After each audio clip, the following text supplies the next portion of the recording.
This is Real Eyes Radio, Episode 4. We're jumping right in. Hey, Rambo. Yep, you hear me clear. Yes, I can hear you clear. How are you? Good. I'm good today. Yourself? Pretty good. I just got off a 2-hour live cast with Rise Up podcast. They do it every Friday. They do I've done it once with them, and I was on for 4 hours last time. Oh yeah, I watched it. Yeah. I did the whole John Benet Ramsey thing. Yeah. This time I was only on for 2 hours. And we talked about space specifically. That sounds good. I'll listen to that. Yeah. I've had a couple of my favourite beers tonight. Oh, have you? Yeah. I just poured myself a glass of whiskey, so I'm gonna have that. I feel like it wasn't a time to have it on my last one because I started recording at 2 p.m. But now that it's 4:30 p.m., it feels like I can do that. Yeah, it's okay at that time. Mm-hmm. What do you think about this boat, this evergreen or ever given boat? Then, has anyone asked you that on your last podcast? Then. No, we didn't talk about it at all. And just so I understand, Evergreen is the name of the boat, and then Ever Given is the company that owns it. Is that right? Yeah. Yeah. I mean, it's fascinating. It's fascinating what's happening with it. The conversation, it's not just about the boat. You know, there's so much that's gonna flow from this. You know, trade. They're already talking about the toilet paper shortage. And yeah, I think it's some sort of, it's like a symbolism. It's a code, yeah. Yeah. Like something's going to get stuck forever in our thought canal or something like that. Things getting stuck and not letting the flow. It's like a flow of information. It's a flow of goods. Maybe it's a flow of good information. Maybe that's what it means, you know? And it's a bit funny how we had the Everard and then the Evergreen in the same month of March, and they're calling it the Women's History Month now. It's the first time I've ever heard of that.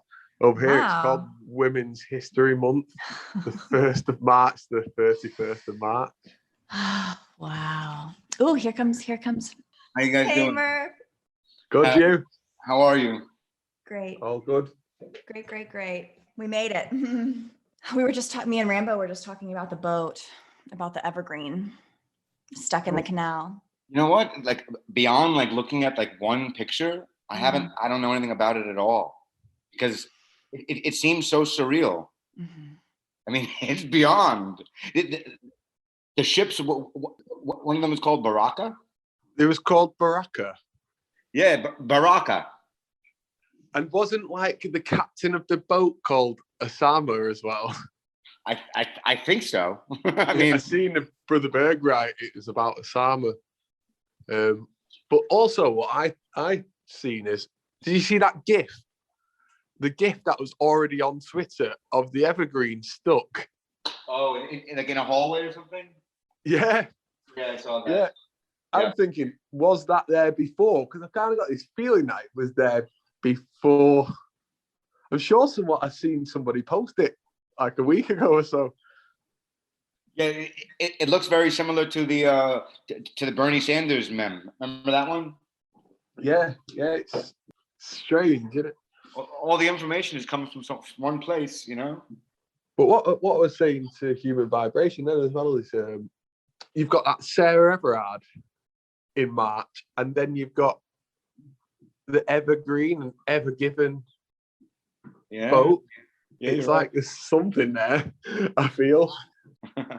Yeah, definitely. The whole situation is very strange. Well, I mean, it's not strange. It looks like a video game, right? And it says, it doesn't look real. And it says, is it 150 million pounds worth of boat stuff? Yeah. Well, 22,000 containers on the boat as well. Yeah. So there's something coming from it, I reckon. Some more fake stuff. That's what I was saying before on one of my tweets today. Is when we talk about everything's fake and everything, it could all well be fake, but then they're suggesting these fake things to us, and we're making it real. Do you know what I mean? Yeah. Like the power of suggestion. and with us, because you can like suggest to a certain person like, oh, there's a scratch on your neck, and after a while they'll be looking in the mirror for it, and so it's like that. That's how I believe that it's working. So it is fake. I believe that it is fake, and we're making it.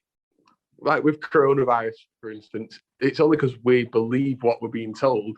They're suggesting that you can get sick, and we're believing we're sick. Well, all the emotion of the fear is what I was talking about with the Lelouch. The way I look at the metaphor of the Lelouch building the houses, like building the houses of the thought. Yeah. Basically, the foundation is built upon the emotion, but you got to get the emotion running up, first. And I think you're right about that GIF. It puts it into our consciousness before the event actually happens. Similar to the predictive programming stuff. Yeah, definitely. Yeah, so we like kind of accept it as real, really. Yeah, when I was scrolling through my timeline or my feed, not my timeline, the feed, I saw a post from Reuters, and it literally looked like so cartoonish. You can't, and it put up a news agency. I don't know. Everything they post seems to be fake, though. Really, everything. And the first time I ever come across them is on the Beirut bomb. Oh and yeah, Beirut.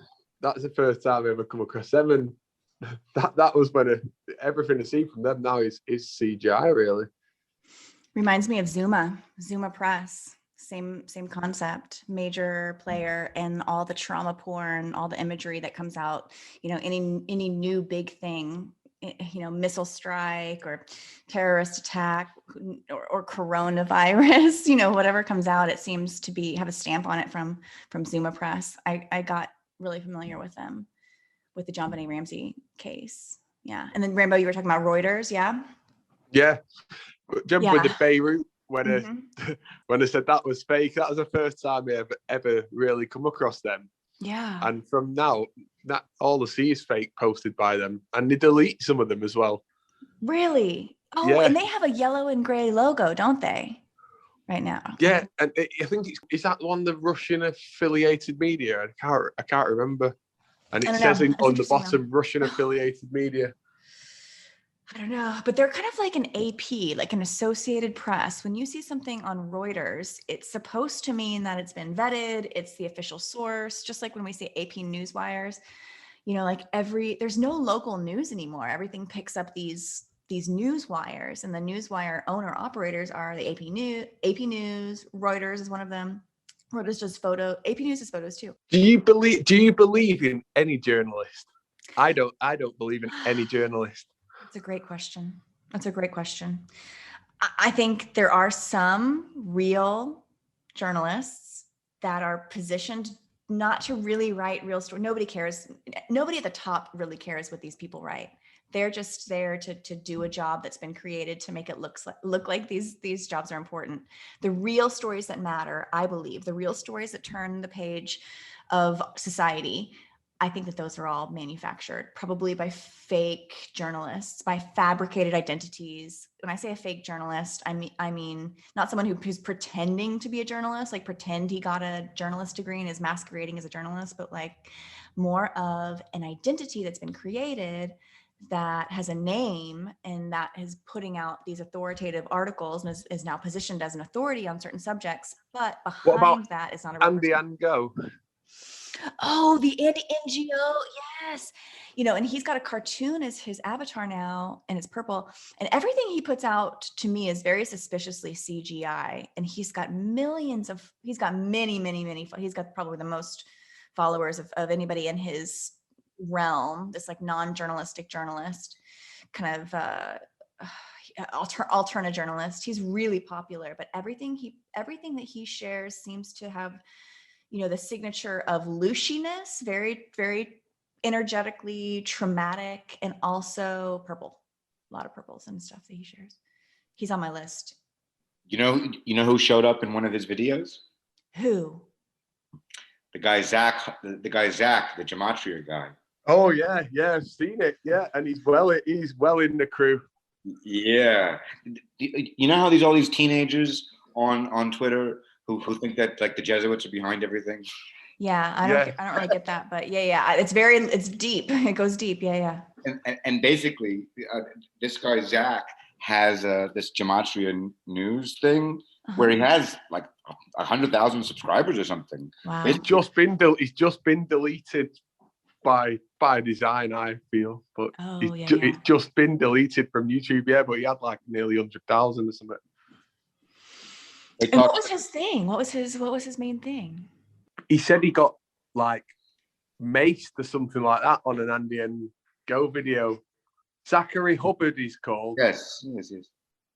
Something's very, very suspicious about everything, because what I think is that, you know how like the news stories will have the Jesuit numbers in it, right? And then they have this Zach guy telling all these teenagers that it's the Jesuits. I mean, the Jesuits. I mean, come on, running around. I mean, it's the most foolish conspiracy theory I've ever heard in my life. Does anybody? I'm not really knowledgeable on what exactly Jesuit means, other than a type of Christianity, like a Catholic. Yeah, it's like a special order within the Catholic Church. Okay. And So it's a category. Okay. They were considered like the scholarly, like the protectors of the knowledge kind of crew, and yet and it's almost like this similar to the guy's name Brown.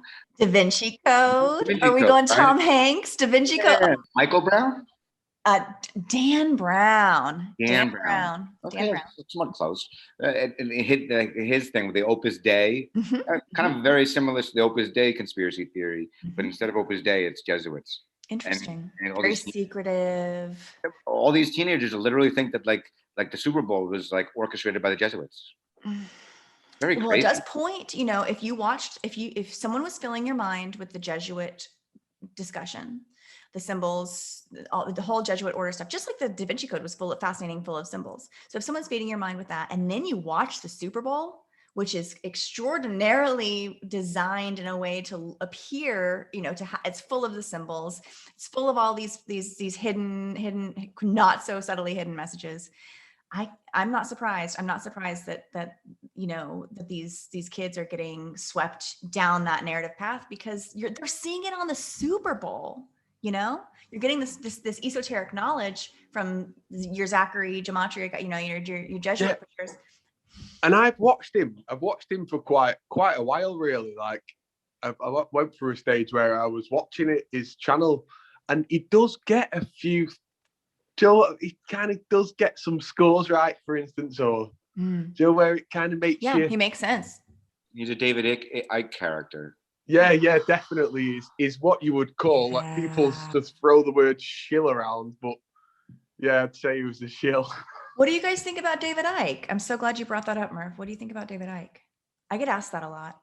Well, I think he's kind of worse than a gatekeeper, because he does say some things that I mean, he's say some things that are accurate, but the stuff that's inaccurate is so wildly off base that it some people make the argument that, well, certain things the guy says are right, so let him be. But I think that as soon as somebody shows that they have some kind of other agenda, you have to throw it out completely, because some people can't discern the difference. It's best to have them banished. He does do a lot of lizard stuff, right? Lizard people stuff. That was one of his.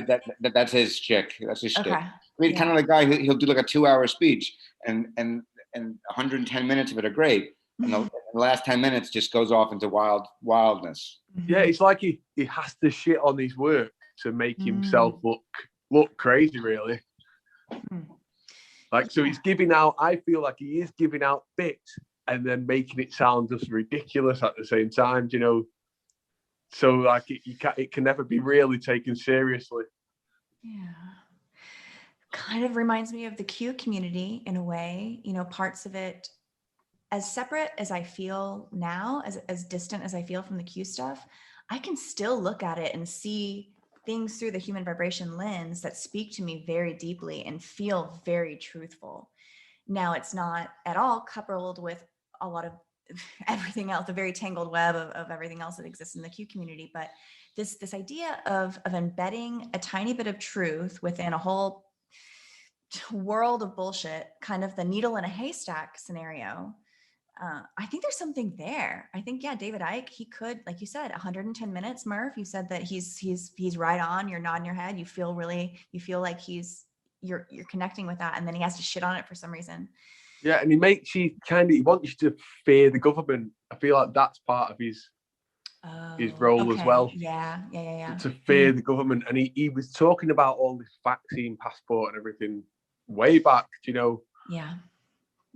Okay, well, that's a red flag for me. That's anytime there's a truth teller that is also telling you that the government's a really big, scary, all powerful, all knowing entity.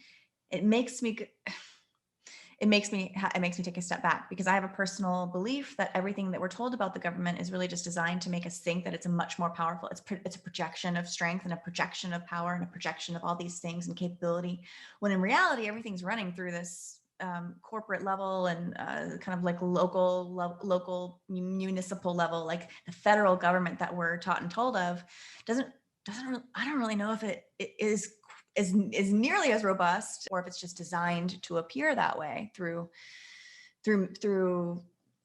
clever stage design and through clever. Anyway, I feel like that's another thing David Icke does. He keeps you away from certain things, and he doesn't really talk about the numbers very often either. That's another thing that I've noticed. Ooh, in what way? Kind of how the numbers don't add up. Yeah, and how we get reoccurring numbers all the time. He doesn't. I've never really heard him talk. He's talked about it before, and he's also talked about colours as well. Oh, really? But he said the color, yeah, and he talked about the colours turquoise as the colour that they use and everything like this. So for me, I feel like he's trying to misdirect the colours there. And he said that while he was wearing a turquoise tracksuit with a purple shoulder on it. He does wear purple all the time. David Icke is always wearing purple, and he's got that white hair. He's got that red face. But yeah, he kind of has a weird look to it. Yeah, he's a major gatekeeper, and everyone kind of goes through him at some point, and you either stay with what he's saying or you kind of see through it after a while, you know. Great point. Yeah, great point. Because I definitely remember when I first learned of David Icke, he was positioned as an advanced, like you were leveling up almost. You were leveling up on your truther IQ if you came into the world of David Icke. And I remember my first impression being like, lizards? Really? We're here? This is me leveling up as lizard people? I thought that was like, quite a lot of people believe in the reptilians though, don't they, and stuff. But I think it's more of just the word, the way, like describing them rather than it's actual a lizard, you know. Oh, I'm so glad you mentioned that, because what is a lizard but green? You know, a green person, and you've seen those full body green suits that they use in Hollywood to do like the GFX and SFX. You know, yeah. I wonder if that's a lizard person, just like the green suit CGI. It looks like a frog. Looks like, yeah. I don't know. Yeah, it could be. Might as well be. I think it's called just the green suit, isn't it? Yeah, it's called the green suit, and it does look lizard-like. And they used those in Avatar. I mean, they use them really in whenever they're capturing the physicality and the facial composition of an actor, and then transporting that into. And also, though, it could just be like I'm more leaning towards what you're saying in a way, but it could just be that person's like a snake. The snakes that run the place, you know. Metaphorical, like a snake. Or literal, yeah, totally. Yeah. That's interesting. You know, our spinal column is shaped like a snake, reptilian, like the vertebrae, Oil. the coil, and even our DNA. The coil of our DNA structure is like a double helix, is almost like that medicinal intertwined snake that's going up the symbol of the medicine. It's like, yeah, but I don't think that's accurate though. Well, I've always wondered why there's snakes in medicine, you know. He also talks about like the vibrational frequencies quite a lot, doesn't he? Have you heard him talk about that? David Icke. Yeah. which I feel What like does he he's say? dropping certain truths in that, really, that because there is some sort of vibration between us. So he talks about the energy between people, like energetic, like human vibration. So yeah, interesting. Yeah. I have to catch that. I actually have missed. I haven't ever heard him say that. I really need to go. Maybe that's one of the truths that he's. There's something. I believe that everything he says, there's something in it, but he tries to either twist it and then he'll throw a load of rubbish out, like the moon's hollow and there's people living in it and stuff like that. You know. Kooky stuff. Murph, what were you saying about that? You made me so curious. What were you saying about the coils of the snake in medicine being a misinterpretation? Well, when you mentioned the DNA, DNA has the double helix coils. Oh, DNA. Okay, yeah. I think that's similar to like the way that we've begun to think about viruses, like the way that we picture it. It's not accurate because I don't think you can actually see it. Like, you know, they can't put it under a microscope and it doesn't. I don't think it looks like that. I think it's just like an artistic rendering. Hey, that goes back to our talk last week about electron microscopy and the fact that what you are witnessing through the electron microscope, or scientists are witnessing through the electron microscope, is a complete generation of the computer. It's a CGI image in every sense of the word. Kind of interesting. Yeah, that, we are told our DNA has a structure of 33 and 33 columns, and is a double helix, like an intertwined snake. That could be all BS, honestly. Well, I'm leaning towards that it is. Very strongly at this point, especially with all the information that the false information we got about, for the past year or so, maybe even more. People are concerned about the altering of the DNA. I mean, that's the biggest issue they have with the vax, around the vax. I mean, yes, people think that it's going to alter the DNA, and given an inheritable defect. I mean, that's like the form of mind control. That is like, we're not just going to mess with you. We're going to mess with your offspring for like eternity. Yep. That's a big one. Yeah. That's a mind. Mutations. Mutations and things like that. And it's the mRNA aspect, right? We're talking about how the vaccine today, we're told that it has an mRNA component that is specifically designed to somehow reprogram our mRNA. I'm not even certain what mRNA is in comparison to our whole DNA structure, but am I correct in that there's some mRNA component, and that's what it seems wild, but that's like out in the open. That's not a conspiracy, right? Well, that's the thing about it is they've said, they're talking out of both sides of their mouth. On the one hand, if you go on to like the CDC website and look up like things about like FAQs, like the FAQ sheet on the vax, and like the typical kind of boilerplate questions as to dispelling the myths. It'll say like the question, does the COVID vaccine alter people's DNA? And they said, no, that's a common misconception in the anti-vax community. It doesn't do that. All it does is basically is cause a protein spike to mimic the symptoms of the virus, to combat it. But but they've also, Bill Gates has also come out and has comments where, there's things where he said both things. Right? So the people who want to believe one will say, oh, look, I have proof he said this. And the people who want to believe the other story also have proof that he said it, because he said both things. And I mean, and who knows? I mean, people could say, oh, that's a fake video. And maybe the funniness about the situation is all of the videos are fake. I mean, so there's no real Bill Gates saying any of this stuff.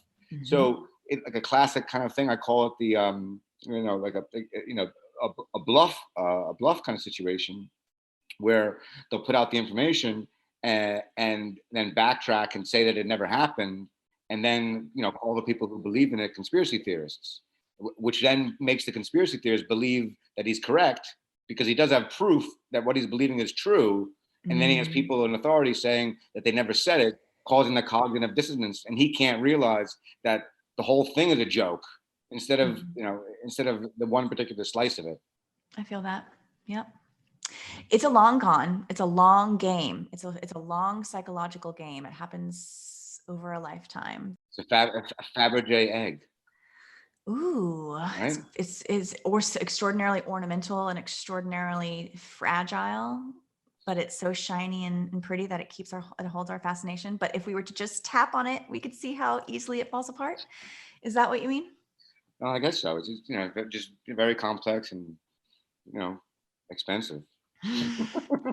It is expensive to keep up this charade. I just did a whole deep dive on space, and of course it's human vibration picking apart space, and just really looked at it from the lens of the extraordinary measures it takes for Hollywood to keep this going, to keep space going, and how space is basically like a Disney production, and how we don't go to Disneyland. Like, we all live in Disneyland every day of our lives. Walt Disney, the world of Disney, it shaped our entire understanding of what space looked like before we'd ever had one photograph of space, before we'd ever been there. And miraculously, space looks like what Disney imagined space to be, which is pretty wild if you think about that. And, even now, like through our media, so that was like in the 60s and 70s, 50s, 60s and 70s, that we were kind of getting our understanding of outer space from Disney. And now Disney owns everything. Disney owns ESPN and ABC, and a lot of news outlets are run through the Disney world, Disney umbrella. So it's interesting how it was shaping our world then, is shaping our world now. We talk a lot about screens, and basically if it's coming through our screens, that's our God.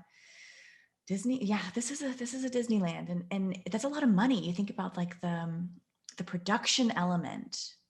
Oh, and that reminds me, Elon Musk had a really we've talked about Elon Musk a lot on this podcast, but Elon Musk is fascinating to me.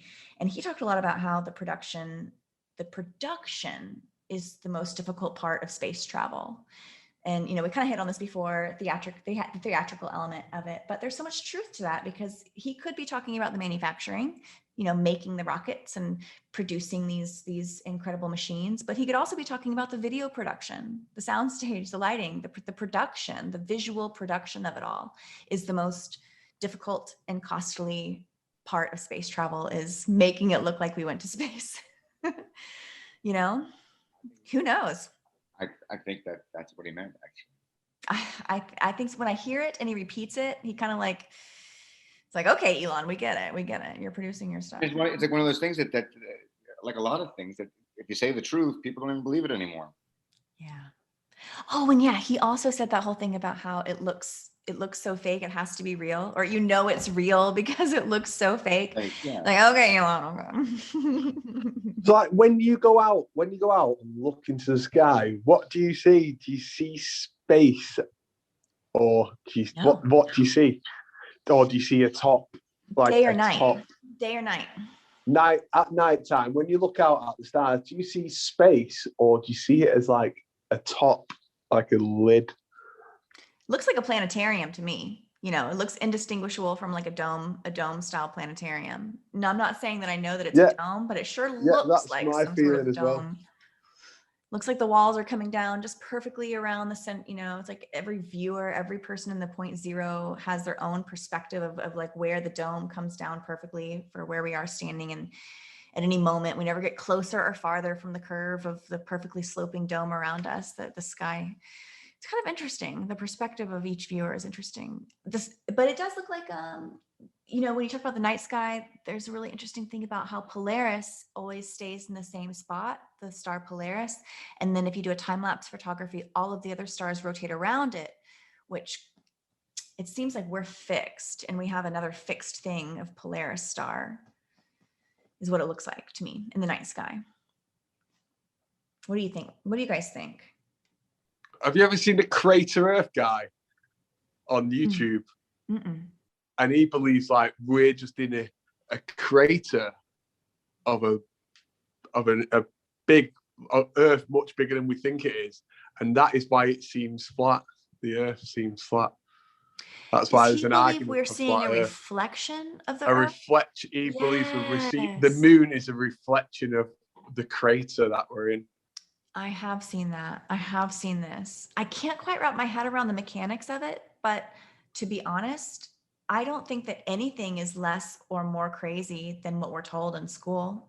So if you want to throw Crater Earth onto my things to consider, I will absolutely consider it. It's, I mean, it's at this point, it makes more sense than what I learned in school. So I'm happy to do critter. And I've actually, you know, that's kind of interesting because we can't figure out what the moon is either. You know, the moon is a phenomenon. The moon does not appear to be what they say it is. It's almost like a translucence, almost like it's a projection. There's something unphysical, aphysical, anti-physical about the moon, right?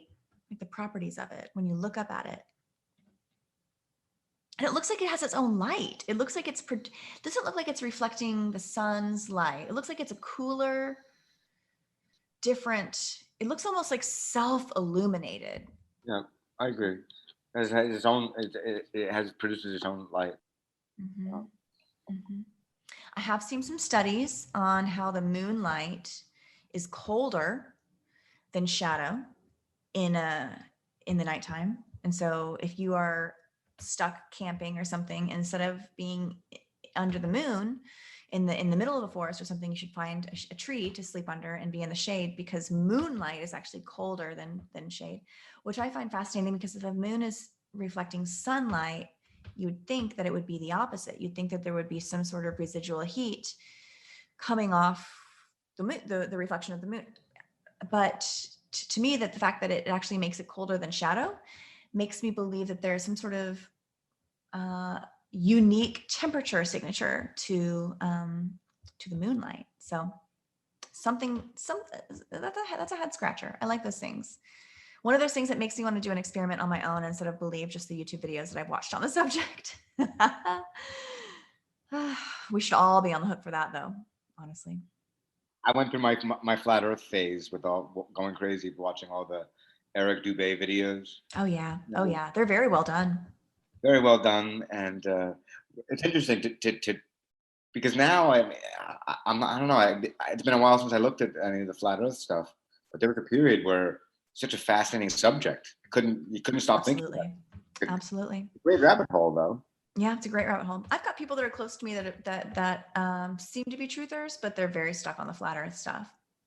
It's all right, you know. That's just it still makes for a very fun conversation. I just don't have. I don't care what the shape is, and I don't think it's something that you can always only talk about. You can never really get to the bottom of that one, I don't think. Yeah. And I think it's designed to be we have two sides for a reason. You can really only be ball, or you can really only be flat. You know, there's not much space. There's not much allowance for something in between. Even though, you know, I've heard, you know, Neil deGrasse Tyson, who I loathe, him and Bill Nye, disinformation agents. But Neil deGrasse Tyson was on a late night talk show one time and said that the shape of the Earth isn't round or flat, or isn't round, perfectly round. He didn't say the word flat. He said it isn't perfectly round or spherical. He said it's more of an eggplant shape, an oblong spheroid. And I remember thinking, there's no way that could be true, because if that is true, that means like every piece of formula or mathematics that NASA has ever done, calculated based on the trajectory of the shape of the Earth and reentrance cycles into a spherical atmosphere, they weren't calculating for oblong spheroid eggplant shapes. You know, we're calculating for sphere Earth. Everything we know, all of our mathematics, all of our advanced rocketry science, it calculates for spherical planetary objects. And so it felt very casually, disruptive for Neil deGrasse Tyson to say that. He was just like, oh, by the way, yeah, it's probably a spheroid, or probably not sphere. It's probably a whatever, eggplant. And it made me think of, they can just do whatever they want. They can just tell us whatever they want. And one day we're going to have to speak up when it doesn't make sense. You know, one day we're going to have to go like, no, you know, you've told us it's a ball, and then you've said all these things because it's a ball. You got to stick with the ball. You can't, you know, if you change the shape, all of the mathematics connecting to that, to the previous shape has to be changed too. But we're not reprinting our school books. We're not, you know, it's kind of interesting. Who knows who's really writing this script? I'm not sure. But what I do see is that they love to change it and not explain it, and then pretend they didn't change it, and then it's a little switcheroo, intellectual shell game feels like to me, you know, where they're just, it's like a boardwalk game. House always wins. House always wins. As long as somebody falls into the argument, Yes. right? They don't care either which way. Yes. If people are walking, I think it's a globe, I think it's flat, I think it's a crater, I think it's a concave, and frankly, it's probably none of these things. All right. All right. What do you think, Rambo? Where have you, what held your fascination the longest on the shape of the earth?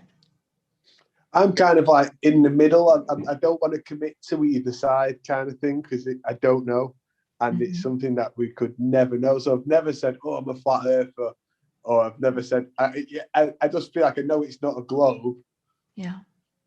But I don't know it's flat. Yeah. So I don't want to say I'm a flat earther. So I'm kind of just like, I'm kind of in the middle. I do feel like it's a dome, though. That's something I do feel. I feel as a dome. And I think Earth is bigger than what we imagine, what we think it is. And I don't necessarily think it's a crater either. I just think it's bigger than what we're told. I think as long as people don't think it's endless. That's what I'm thinking lately. Is that our whole conception of it? Rambo made me think of that. You know, the idea is whether or not it's flat or whether it's a globe. We're still thinking in the idea that it's a part of like a larger universe that just spreads out, infinitely expanding, you know? in every direction at all times, rocketing through this endlessly expanding space. Yeah. Some people commit enough to it to say, right, I'm a flat earther. I'm a flat earther. And I don't like commit to that much, you know, because you can't prove it to anyone. Yeah, you can say, oh, the sea level's flat. Oh, the sun's not as far away as they say it is. Oh, the moon's not like a physical object. But then we still can't prove any of it, and none of it really with the Earth thing. Hard to really make sense. There can be a different perception of it from everyone. Can't know what it looks like. Yeah. I think the most compelling argument is the water, like you said, Rambo. You know, the sea level, water always finds its level. That's what we're told in physics. And I think that if we are able to extrapolate that and think about water across a vast ocean, if water always finds its level, and a level by definition is a flat plane with zero curve, then how can the ocean curve? So that for me was always pretty compelling. On the other hand, we can't really see that far in the ocean. And also, something else that makes me think about this is the Noah's Ark thing and the flooding of the earth. How do you flood a ball? Yeah. Where's the water? Yeah. How does the water rise up past all of the? Yeah. And where does the water come from? Where does the excess water come from? And then where does it go to ever allow for another Earth? Yeah. And then they try to explain Earth formations with volcanoes, how volcanoes erupt and create new Earth bodies, island chains, continents, structures. I don't really believe in volcanoes anymore. No, I don't believe in volcanoes either. Not the way that they explain them. Did you guys see the footage of the one in Iceland? Yeah, it looked fake to me. Looked purple to me. Didn't look real to me. No, there's something up, because it really ties to like the liquid hot magma at the center of the earth, and that's all revolving around a ball. I just don't buy it. Like, what I don't get is how it's melting rock, and they're filming that close to it, and then they test it with like a little chicken probe or something to check the temperature of it. But it's melting rock. It seems and then they fly a drone. I saw that there's always like some brave drone operator that flies very close. But Rambo, to your point, I just don't think they could get that close with that type of equipment. I've been to a place that claims it's a volcano. They call it volcanic rock. It's Lanzarote, and they have a volcano there. And I went, and you can have chicken cooked on it, and you stick your chicken down this hole, and it comes out cooked, and it's like blowing heat out. But so there's something there, but I don't think it's orange lava. The chicken comes out orange, like you're like, this is just hot sauce. Come on. Just dips into like a a vat of hot sauce. They're like, no, it's lava. It's lava. Trust us. It's boiling hot lava. That's kind of interesting, but the Earth does have heat pockets. Who knows what they're tapping into? There is heat in the Earth. You can go to hot springs, these places in very cool, very even cold climates where there's heat coming up from the Earth, and it's heating the water around it. And you can kind of like be in these warm spring areas and very cold places. So there's something happening within the Earth that is heat based, but I don't think it's liquid hot magma at the center. Yeah, But and then from they're volcanoes, they can give you the like earthquakes, and then they can give you tsunamis, all kind of linked, aren't they? Yeah, and they all go back to climate change as well. Like a lot of the tsunamis, the conversation around tsunamis and those other types of natural disasters. I don't know how they did it. Yeah. I don't know how they did it in Thailand, but they did, and I don't feel like it was real. I feel like there was something not real in that tsunami. Right? When you look back at it now, a lot of the video doesn't look real, and it's kind of all staged for this scare factor, like when you're watching a scary movie. I think some of these, the Thailand tsunami, I think that actually happens not in a very populated place in Thailand. I think there probably is weather events, but I think they happen specifically in places that are not well populated, and they can say something happened much, much more aggressively than it actually did. And they can make the narrative because the eyewitnesses just aren't there. But the huge tsunami in Thailand that basically is supposed to have killed many, many, many people, and they had a movie about it. It happened in a place that had very little action. I don't think it was as. That's it. Once you have a movie about it, though, that's kind of game over, really, for me. If I see a movie about it, then. Yep. True. Putting it into your mind, aren't you, of the story, that's what happened, and you'll just remember the movie from then on. The movie about the Thailand thing was called The Impossible. If you watch the Japan one, that looks even worse. I think there's something I may think maybe it's all computer, and there's something that they do where the townspeople believe it's happened, but nobody sees nothing as usual. Yeah. Do you think that it has something to do with like sectioning off parts of the city? Yeah, and censoring as well, And so everything that you're seeing is from the news. You're not actually, as a viewer, even if you live there during a disaster, you're not actually seeing firsthand account. You're watching in your own home. And you might hear a bang as usual, or you might hear something that makes sirens. The illusion real, but I just don't believe it happened for some reason. I can't put my finger on why, but I just don't believe it when I look back at it. That's so interesting because it really does solve for the weather modification debate.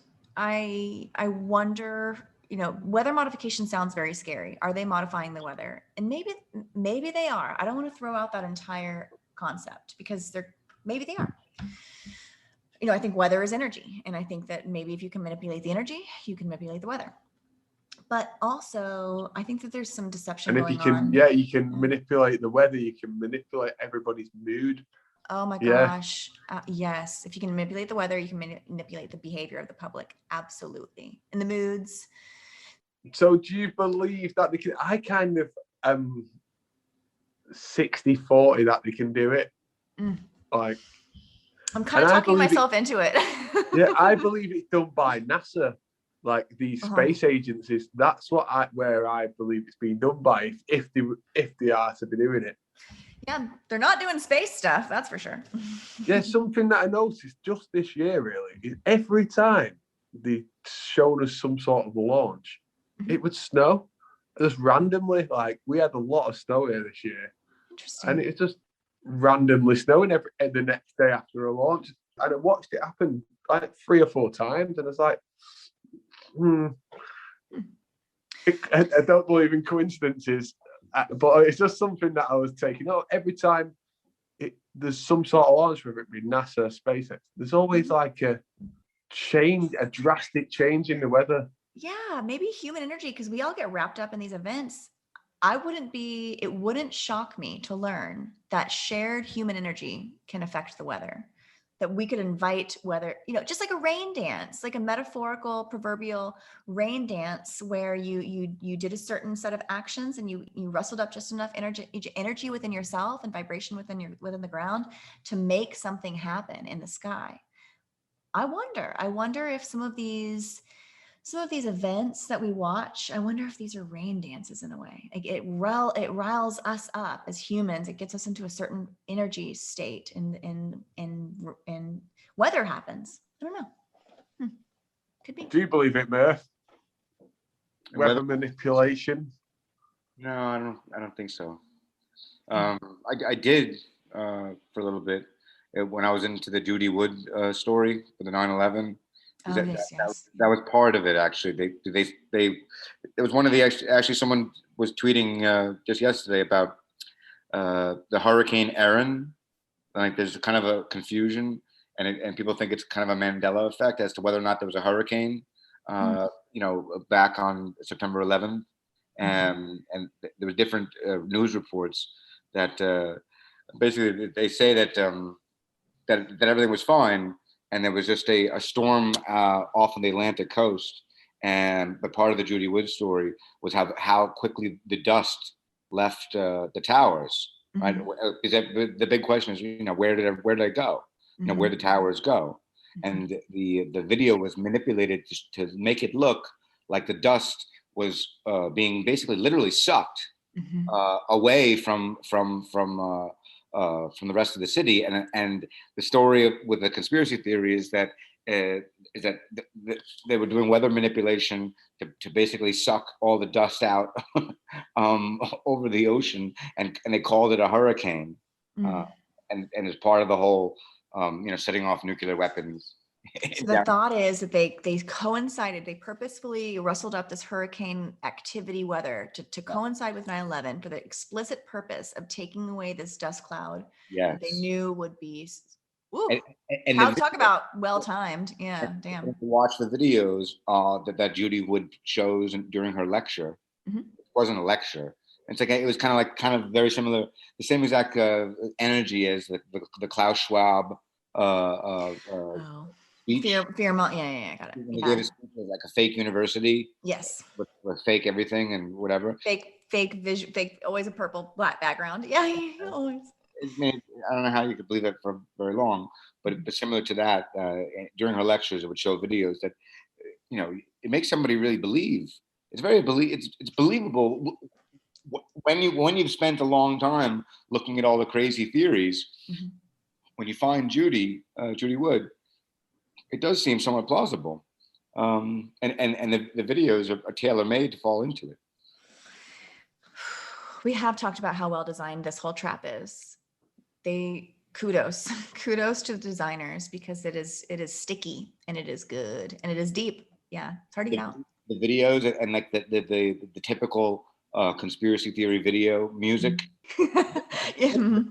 Yeah. Something that makes me believe it though, out of everything, is snow. Ooh, tell me, what do you mean? Snow, like it's part of Christmas. It's all in, and I've seen like a few things over time of people like burning snow. Have you seen that before? Oh yeah. And I've seen a video recently, and it was in the Texas one. There's this guy burning snow. I've never tried it myself, so I can't say. But then it's like it's going black. Yeah, I did see a lot of that. During the time I live in a place that got bamboozled by snow just last month. We were snowpocalypse, and I remember thinking that. I wonder when this snow's going to melt. I wonder if it's going to melt. And because I was seeing a lot of those videos about how the snow was just not melting when they were taking their butane lighters and trying to melt it, and it was not melting in the videos. I saw those. However, the snow melted very quickly. It was once the temperature, it was like hard frozen for 6 days because we were below freezing. And then once we got above 32 degrees Fahrenheit for 2 days, all the snow melted. It with just in the sunlight. Yeah, it can just go. It can just come and it can just go. But like, I just don't understand how it snows. It is interesting that we were all experiencing weather phenomenon, and then we were all seeing at the same time a lot of questioning on what this stuff is made out of. We were meant to see all those videos for sure, and I think we are meant to question. We're meant to question what's going on with with our world around us. This is the time. And weather is such an integral part of humanity because it's the great equalizer. If you're not prepared for the elements, it's game over. And some people are more prepared than others. I hate cold weather. I hate it. But I will happily be uncomfortably hot, not just uncomfortably warm, not just hot, but sweltering hot, happily. And people around me are like, oh, it's so hot here. Like, you get into a hot car in the summer and it's like, and everyone's like, roll down the windows. And I'm like, oh, windows are broken. We can't roll them down. I'm so sorry. We just got to drive like this for the next 10 minutes. I love it. I love that sensation, but get me in like 50-degree temperature and I fall apart. I'm not meant for anything less than room temperature. But there are people I think there's diversities like in our ability to tolerate cold, because there's some people that are just built for the cold. They're born and bred in cold climates, and cold does nothing. Like us in the UK, it just rains all the time here. Oh. Where I am anyway. Okay, so emotionally, Rambo, how do you deal with the rain? And I mean, forget the physicality of weather. That's one thing. The emotional element of weather, I think, is very important. Yeah, it can have an effect on your mood, can't it, really? But It's just depends on your outlook, really. I kind of, doesn't affect me too much. But yeah, some people, sometimes it can be like sunny for a day. Everyone's out in the sunglasses, all happy and everything, walking the dogs in the park. Then it's raining for another month. That would be miserable for me. Yeah. It's grey all the time. Where I am, anyway. How about you, Murph? How are you with the cold? What's your ideal climate? I like it hot too. Mm-hmm. I think I was meant to be in a tropical place. Yeah. I don't like it. I'm not a cold enthusiast. Mm-hmm. Put it mildly. I mean, New York City, Brooklyn, you're right by that water. It's windy. It's windy. It's windy where I am right now. It's crazy. When you're right on the water. But I don't know. I've been here my whole life, so I got used to it. Mm-hmm. But I prefer the tropics. Mm-hmm. That's so interesting too, because our migratory patterns, or just our life, like so much of our life revolves around the climate of the space that we're in. I would have a really hard time moving to a place that had a lot of snow, because I'm simply just not equipped. My vehicle is not equipped for that type of behavior. My wardrobe is not equipped for that type of stuff. So much of the decisions that we make, whether it's the car that we drive or the clothes that we wear or the way that we do anything about our day, it's weather-based. It's weather-based. So if you're going to manipulate the people, you can manipulate the weather. And the Truman Show, obviously one of my favorite movies ever, they had the weather manipulation function where they could just dial up the danger, the storm. They could dial up the wind and the thunder and the lightning and they could just whip everything up into a frenzy at the touch of a button. Who knows?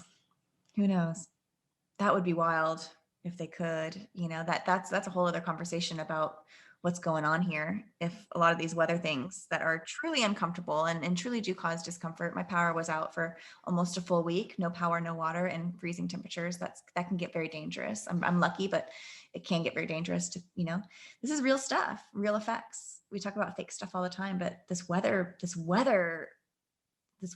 is real. And if they're manipulating it. Yeah. I'm leaning towards that. They can. I don't know why, but I just do. Just because of the weird snow we've had this year, and when I look back on recent other times, and you're like, I think it also shows that we're not spinning, because why don't we get the weather that Australia get, which is on the other side of the world? At some point, that should be here, shouldn't it? Right. It should make its way over. Exactly. And dust storm. Well, they do tell us dust storms travel from country over the ocean. They tell us that sometimes. But when I think about that, I think about sandstorms. I think it's just smoke and mirror. What is sand but a mirror, And what is mirror but an illusion? I think sometimes when they tell us about these sand things, it's just a pervert, like a smoke and mirrors display. And maybe that connects to the ash on 9/11 too. The ash was such a big part of the story post 9/11. But what is ash? Essentially, if you were to roll all that ash up together, you could build yourself a mirror. once they stopped all flights. It's a few years back because of volcanic ash in Oh, the yes, that sky. goes to volcanic ash. Oh man. Okay. Yeah. Wow. Hmm.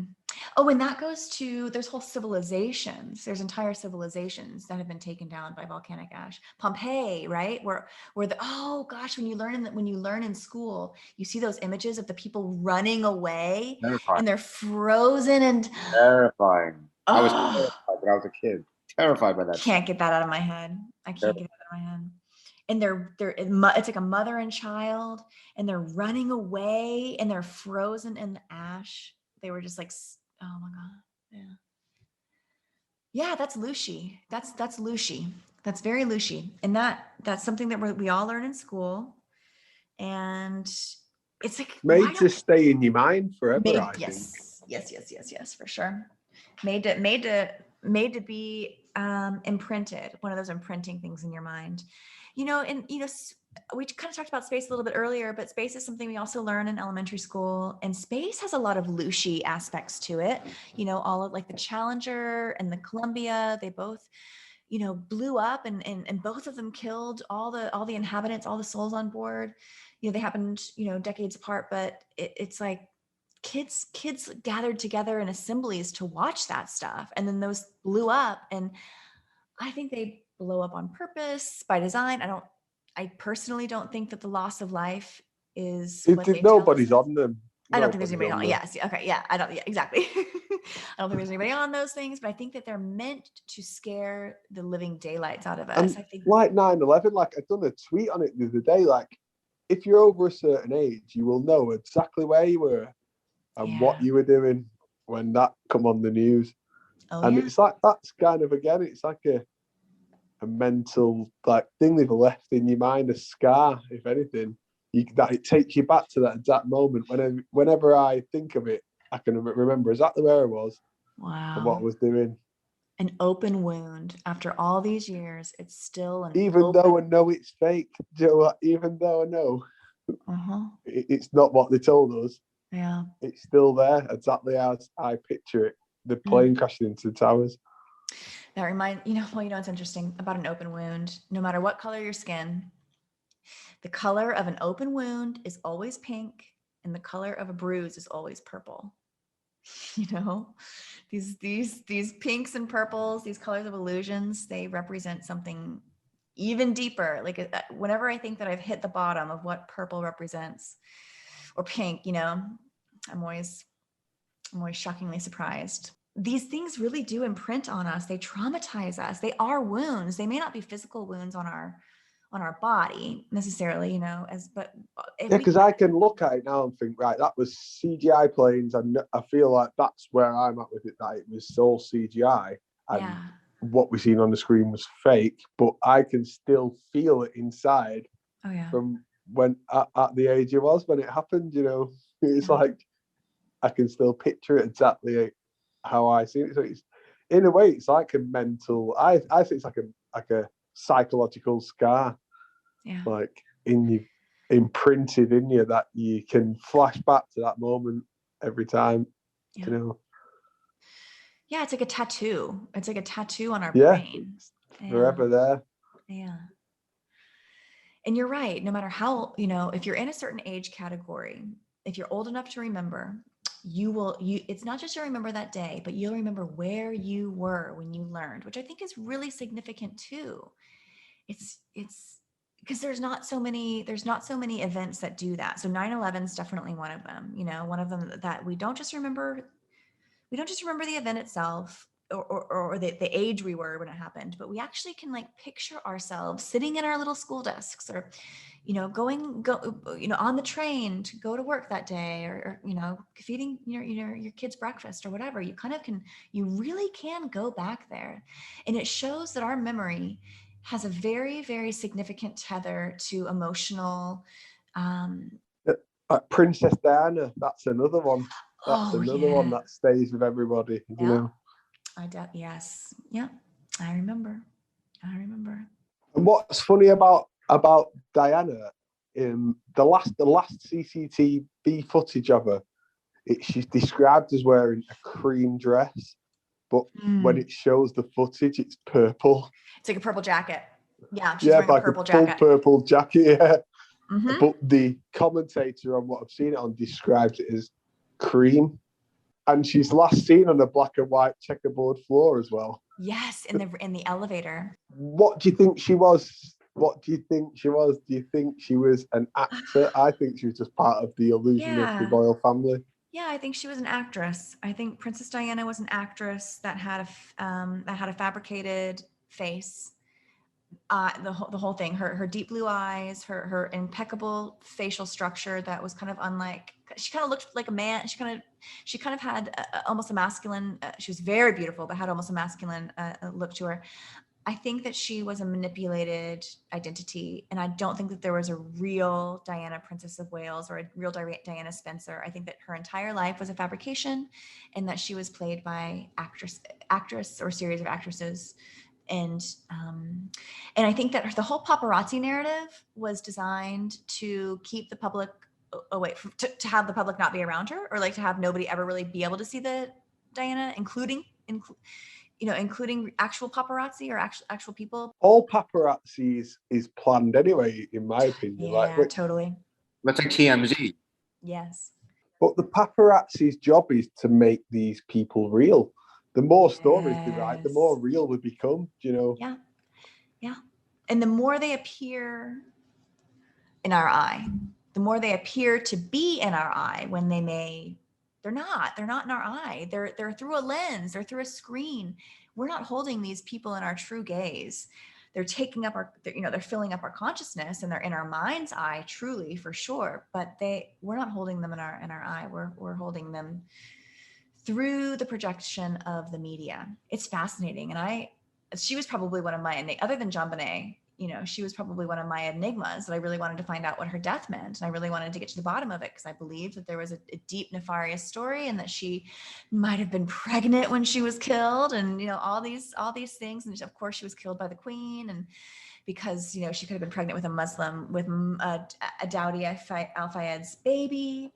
All these things. It's truly fascinating. Oh, and when I was in London in 2018, I went to Harrods, and there's this, in Harrods department store is this, it was owned by the Al-Fayed family, and Dodi Al-Fayed's father, Muhammad Al-Fayed, famously installed this symbol, this statue commemorative experience within Harrods department store, which is kind of like the Neiman Marcus or Macy's, or it's like the nice one in London. And there's this whole floor of Diana stuff. He done the same for Al-Fayed. Done the same for Michael Jackson. He owned the football club. He owned the football club for a while, Fulham Football Club in England. Yeah. And outside the stadium, out of anything he could have had, he had a Michael Jackson statue put up at the stadium. What would Jack Crooner have to say about this, Murph? Don't get me started on that. I think that's dead interesting. It is. That's a weird connection. Yeah, it's very strange. Yeah, and they had the big thing about it that all the fans wanted rid of it, and there's like protesting to get rid of it. But I need to go back and have a look, because I bet he's got a purple jacket on now. When I look back. It had colour on it. It was a coloured statue. It was a really big statue he had put right outside the stadium. That's of bizarre. Michael Jackson. And this is for soccer, for football. What is Michael Jackson? Yeah. What does he have to do? Because he went to one game. Michael Jackson was at one game. Oh, that's fun. Well, that makes sense. Let's put a statue of him. That reminds me, this is a complete aside, but that reminds me of that Ronaldo statue. Remember Ronaldo, Cristiano? And he's, the famous footballer. I don't know what club he plays for now, but there was a statue, a bronze statue that was built in his, he's a very good looking guy and very vain, but then they built a statue and it looked awful. It looked like a kid had put it together, and they had to take it down and redo it. But it was kind of at the same time. The Ronaldo statue debacle was at the same time that the art restoration flops were happening, where that Jesus, like the 1600 painting of Jesus got fixed, quote unquote, and it was an amateur amateur art restore and she made it look like a monkey, or it just looked ridiculous. And there was a lot of these kind of oopsies happening in the art world at the same time. And I think that coincided with the Ronaldo statue looking like a kid was smushing around some Play-Doh, and then they made it in bronze. Do you remember the story of Steve Wynn destroying his $60 million Picasso? No. Okay, so Steve Wynn owns the hotels in Vegas, right? He's the Wynn casinos in Vegas, yeah? It makes me think of it now because it's easy to think that like the stories in like the business world or the art world are legitimate and aren't all full of this crazy intrigue and funny business with psyops and just fabricated stories or whatnot. Actually, it fits more perfectly probably than anything because it's money. Yes, I think the art world is a way to fabricate all sorts of things, including financial transactions that are anyway. I just checked that statue. I've just checked the statue now, and it said the statue was removed due to the sexual abuse allegations detailed in the documentary. Put up just to be taken down. Yeah, exactly. It goes hand in hand. Like, for the allegations all seem real, I need to take the statue down. Wow. Yeah, it's like these purposefully deleted tweets we've been seeing lately, like people deleting their tweets and then tweeting about why they deleted the tweet. It's like these things are getting taken down just so they talk about it, just to create too more much of a truth, factory. as Murph says. Too much truth. Yeah, too much truth. Well, I think we've hit on quite a few things. Maybe we can take a break, come back, and answer a question or two. Yeah, that's great. Okay, talk soon.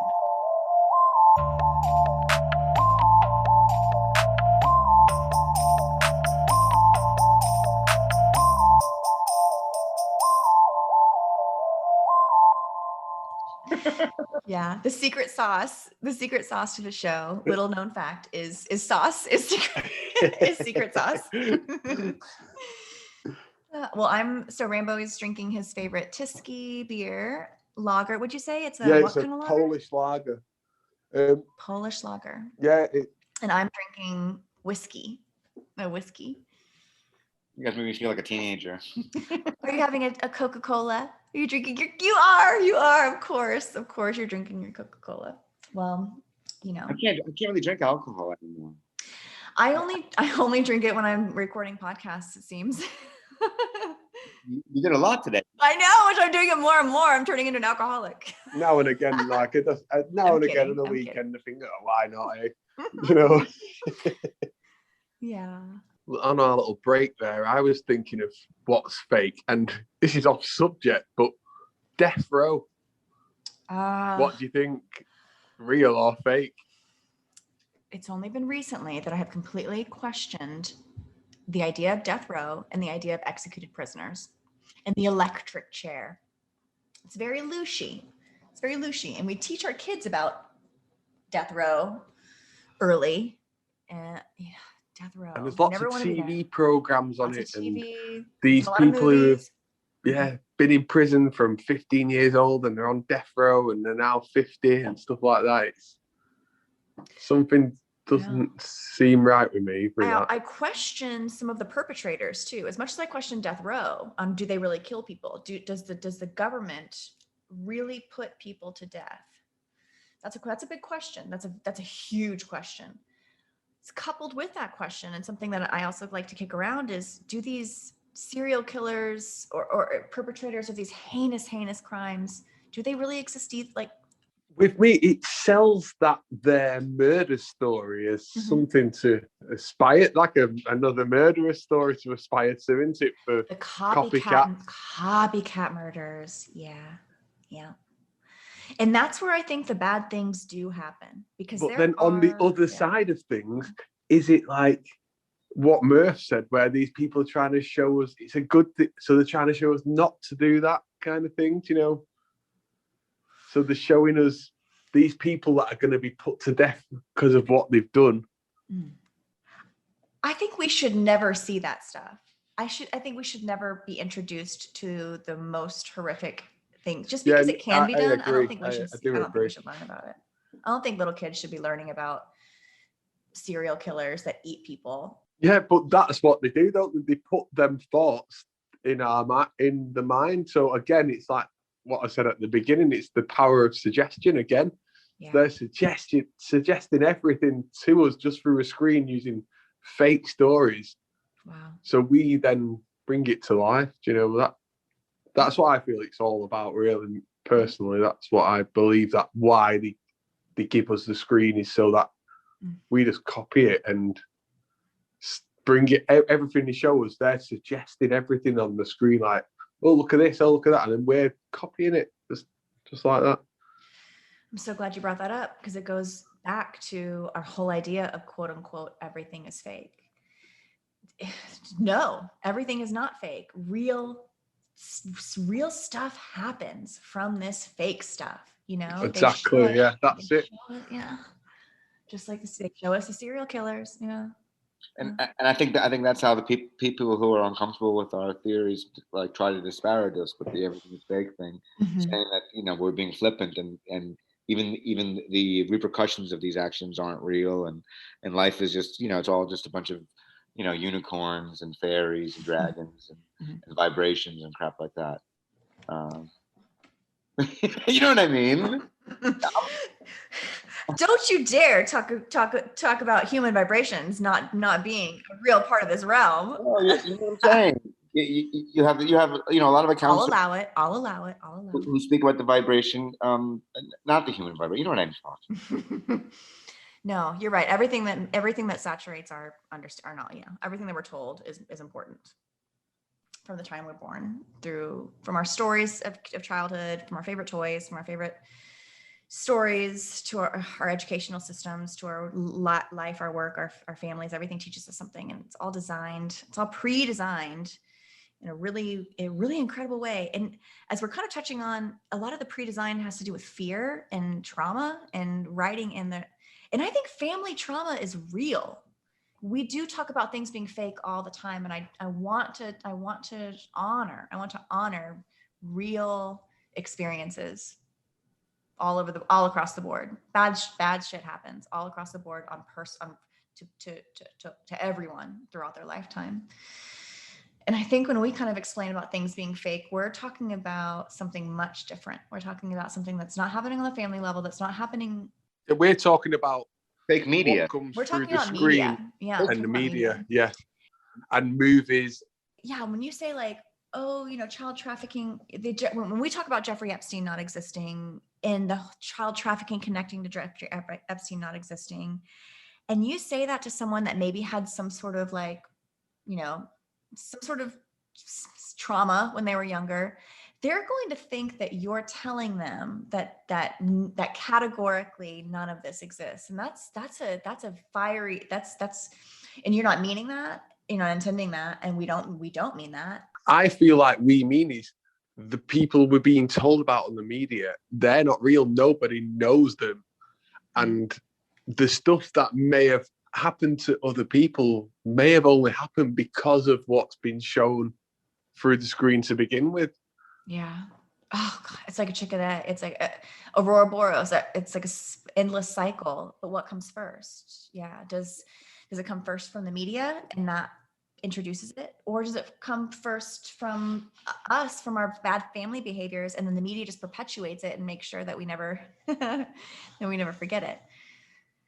I don't know. Yeah, definitely, because with things in the media, like whether you watch telly or you don't, people do, and the majority do. So those like kind of things that are coming through the screen are in your life, whether you like it or not. Yeah, so anyone who watches, you don't have to watch TV for the TV to be in your life. You know, Sure. People, the world watches the TV, the majority watch it, and the majority influence life, really. And wow. Yeah, totally.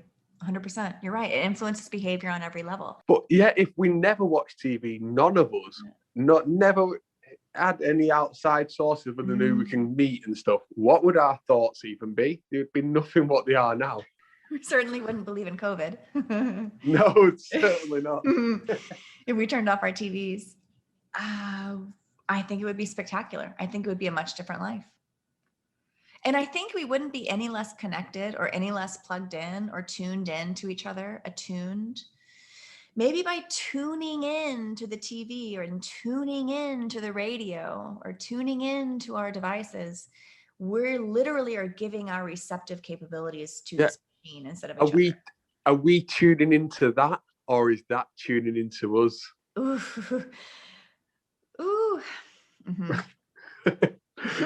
I think it's the other way. I think it's the other way around. That's tuning into us.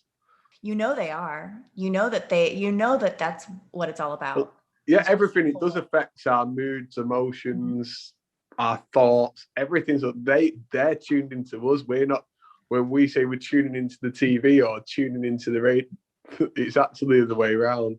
Yeah, they're sending us frequencies. They're sending us frequencies through light, color, sound, vibration, and a lot of it's like wildly repetitive. When you listen to kids cartoon programming these days, it's so hypnotic.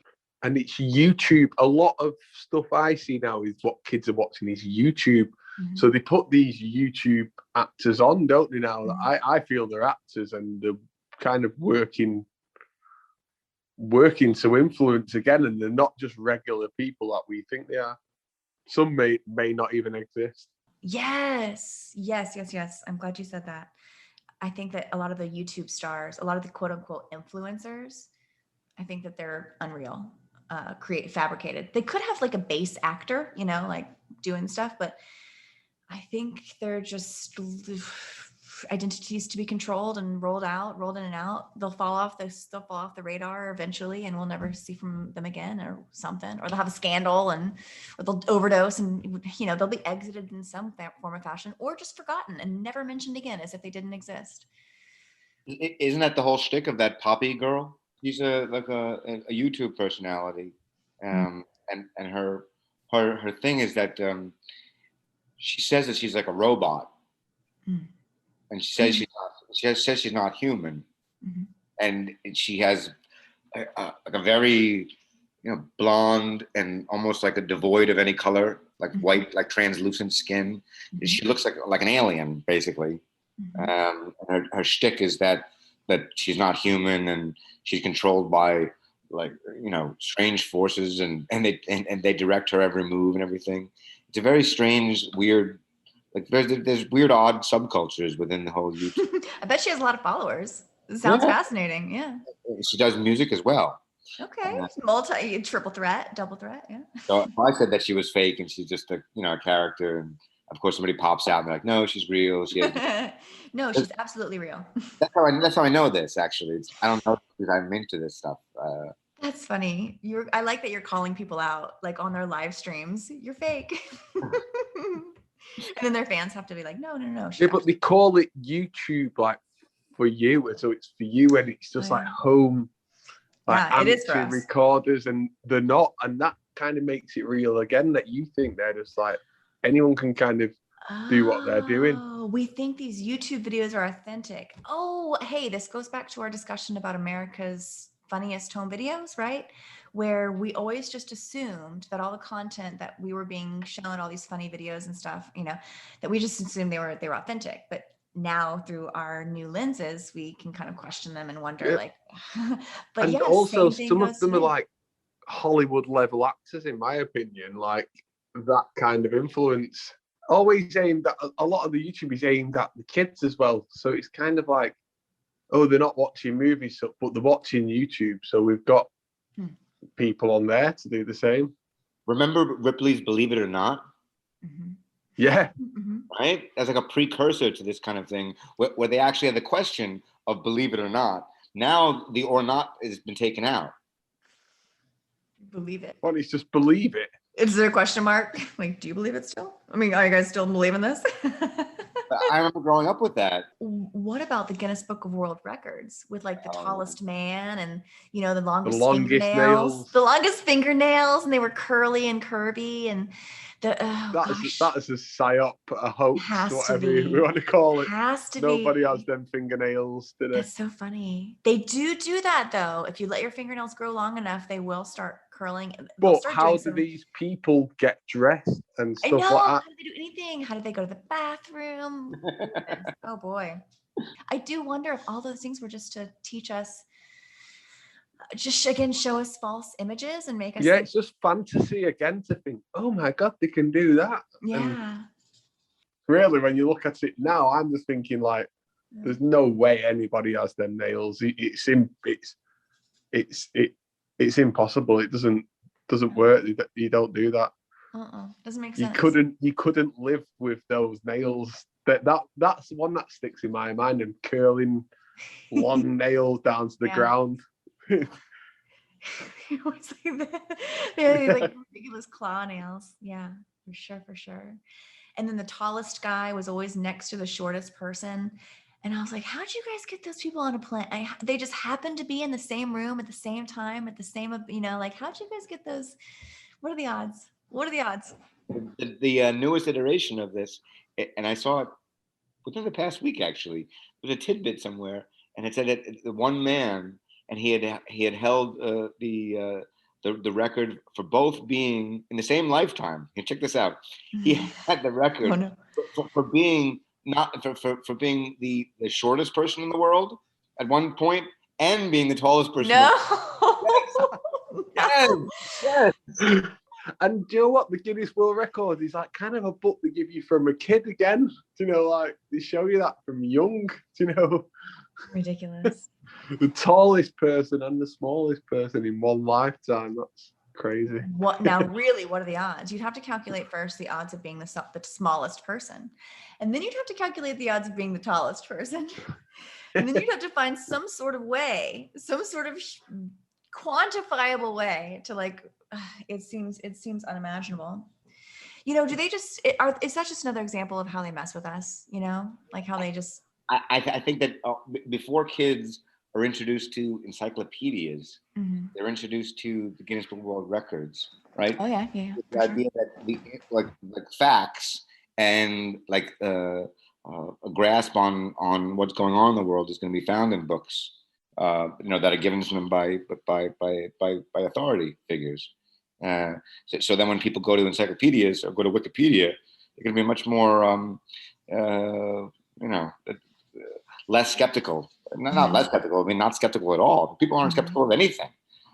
I mean, people who grew up on Guinness Book of World Records are the same people who, when they go to the encyclopedia, they're not going to question it. And then when they get older, they're not going to question, SpaceX or COVID or these other kind of things. Because the implication is that these people in Guinness at Guinness, in England, actually run around the world verifying that there's not one person out there who's smaller than the guy that they say is. You know what I mean? Or the guy who's think of the logistics for that, for constantly traveling the world. It's so ridiculous. Searching high and low for someone who might be shorter, looking under every table. Is there someone short under here? Imagine if they get a telephone call saying that breaking news came in and they found another person, and they have to travel across the world to verify it. And rewrite all the books because of the one guy. Midnight, they get a call. Quick, rush to India. Drop everything. We have a short man. It's ridiculous. And think about all the categories. Think about everything that you would have to quantify, the thousands of categories. And I think the categories continue to get more and more ridiculous about number of people holding a rubber band in their left hand at the same time. Like what? Yeah, and the most chicken nuggets in a minute and stuff like that. Like nobody cares about this stuff. Is that just to reinforce this idea of the Guinness Book still being like an authority figure in some way? Like let's continue to do these. Well, I think they let these stupid ones in, like these ridiculous ones, and they let real people do them, and they'll let themselves see themselves in the book, so it kind of makes everything else real, and people will know that person who ate 10 chicken nuggets in 30 seconds. Yes, that's an excellent point. I think that's an excellent way to hide a lot of illusion and make it believable to the public, is if you have a little bit that's true and a lot that's false. And then people will always point to the stuff that's true that they can quantify and go, hey, look, oh, that's my cousin or whatever, who ate so many chicken nuggets, and then the rest, because of that one little tidbit about something that you can really sink your teeth into, pardon the chicken nugget pun, but I think that it makes the rest of it believable. So of course, like there's this person with fingernails, curling. Because it kind of brings the illusions in the book to life, doesn't it? Again. It's really a smart way to do it. It's a really smart way to fool everybody, but because you don't want to, if you hold on to something within it, why would you question anything else? Why would you, because that would make you question your own thing. And it's kind of brilliant. Something I was looking at, and I sent to you this week, was I was looking at, after listening to Murph's podcast on Home Record, I went back to the Prince Andrew. It made me think about Prince Andrew not sweating, and he told a few truths in that interview when we look back at it. And was he telling the truth that he can't sweat because prosthetics don't sweat? I think that's a fascinating question, because when you think about these silicone masks, exactly, the one thing that they limit like facial hair. They limit, the ability to like grow facial hair. They also limit the ability to sweat. And with the facial hair, that's another thing with the facial hair, with these realistic silicone masks. Mm-hmm. They never put facial hair on them because they don't want to change the look too much. Right. It would be very difficult to maintain that unless it was like a mustache or something like really significant, or like a really intricate and you have to beard. keep bringing it back and making it. I think they just age the masks, really. That's what I think they do. It's a bit strange how they don't ever have facial hair, not even nothing. Yeah, it is fascinating. But the sweating thing, so it's a condition. There is an actual condition called, I don't know if anybody actually has it in real life. You have to ask yourself, do you know anyone who's got this condition? No, and I think it's called anhidrosis, and there's a hyperhidrosis, which means excessive sweating, or hypohidrosis, one of the two. But you basically oversweat, and there's a lot of that's very common. People, I've known heavy sweaters in my life. Like there's just people that just start sweating at the drop of a hat. And there's nothing they can do to stop it.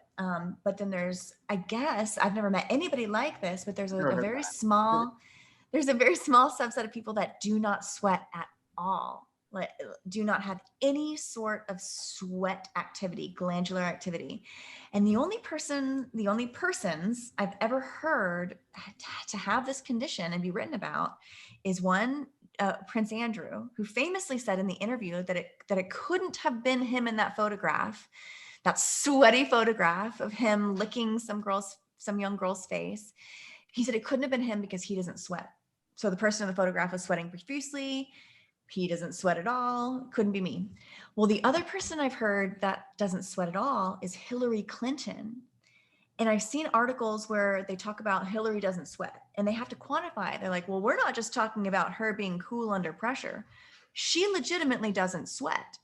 And then they talk about this weird disease. They don't really go into it. They just can mention like, oh, other people have it too. It's kind of a rare disease, but she has it. But I think, like, who doesn't sweat? That's so weird. But she always looks so different as well. And the changing faces of Hillary, I think, is a meme. I've seen many different versions. Different versions of Hillary's face. Yeah. Yeah, and it makes me think with this Prince Andrew saying he doesn't sweat. I see that as he's talking about masks don't sweat. And then these pictures of him sweating, how do we know they didn't just get made for that? After that interview, no one was Googling Prince Andrew sweating before he said that. I think a lot of these pictures get rolled out over time. That's why there's never a shortage of new pictures coming out about these things. Just like for every new Jeffrey Epstein documentary, there's a ton of new photos that seem to be made. These photos are made to look old, like they've been around for ages, Right. That's a good but part. No one was looking for them until the story come up now.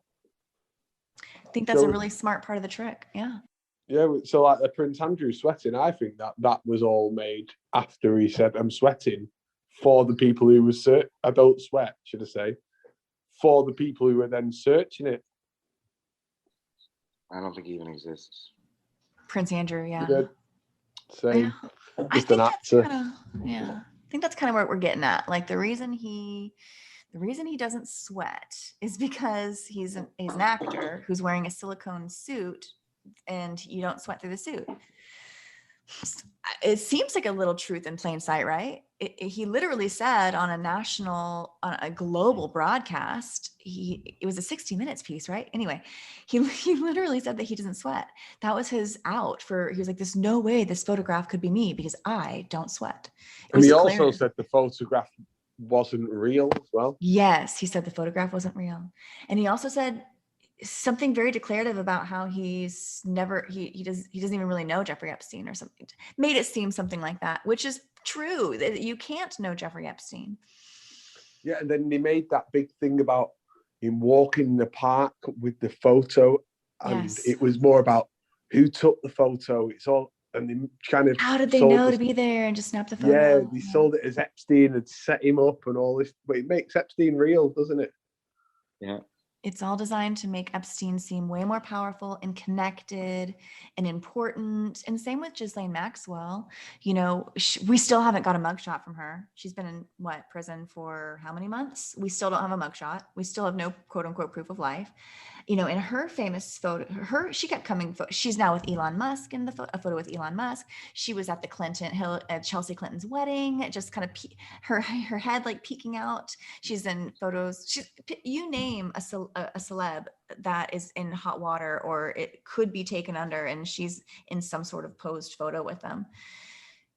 Two peas in a pod. You know, I think Ghislaine Maxwell is essentially the same side, the other side of the same coin to Jeffrey Epstein. You know, he's unreal and she's also unreal, and their characters and this weird play we keep watching play out in front of us. It's getting more ridiculous. We're seeing the theater curtains more and more, as we say each week. But these characters are so easily created, and Hollywood magic explains so much of it. It's so in our faces. It's so in our faces how much Hollywood influences our day-to-day understanding of reality and our idols and our villains. You know, our heroes are just as fabricated as our boogeyman, as our villains and our stars.